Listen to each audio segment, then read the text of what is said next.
Hi, Sue McCarthy Robinson. I wanted to take the time and share a clinical experience I had encountered this week.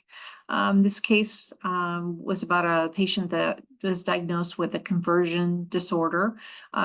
Really haven't experienced this, and it was a pretty profound, impacted me and my understanding in my prospective new role as a psych nurse practitioner and the complexities of the psychopathology and the provider patient relationship. So this patient, she's 46-year-old female, was recently had been laid off from her job, and shortly after that began experiencing severe symptoms. She reported that she was feeling that she was having seizures, although no seizures were not seen by anyone.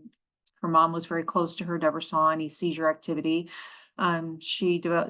Indicated she developed inability to swallow. She really stopped caring for herself, stopped caring for her child.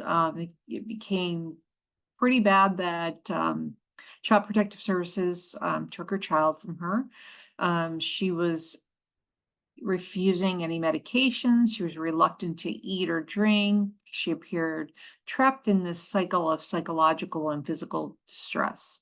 So, meeting with her, I sat with her. I could sense, a deep-seated emotional pain, underlying her physical symptoms, a classic, manifestation of this conversion disorder.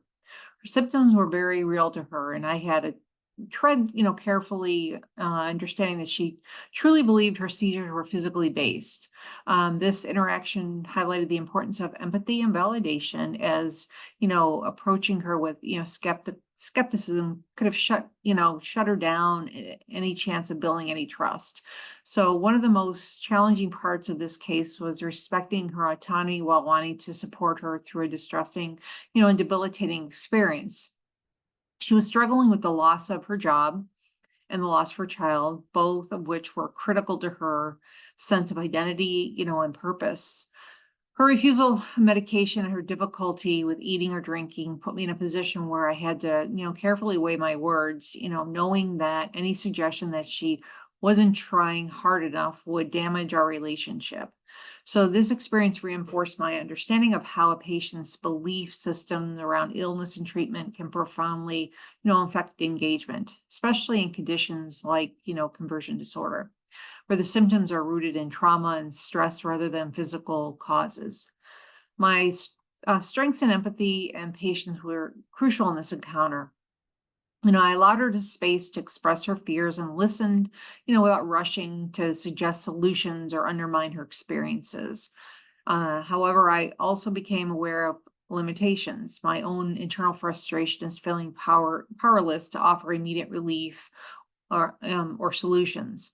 So that, conversion disorders challenge our role as practitioners because they don't fit neatly into a medical model. Um, Quite frankly, they can be frustrating. They require a careful balance of validation, reassurance, and non-judgmental support. Reflecting on this interaction, I realized the importance of therapeutic use of self, how my approach and demeanor could either foster a sense of safety or reinforce her isolation. Rather than focusing solely on fixing her symptoms, I focused on holding space for her, allowing her to feel and explore small practical steps she might be open to. I acknowledged the impact that loss of her daughter had on her self-image, and through gentle exploration began to help her link her emotional pain with her physical symptoms. What I learned from this experience is that sometimes being, a psych NP means resisting the urge to fix an immediate fix to a situation, instead offering, a grounded, compassionate presence.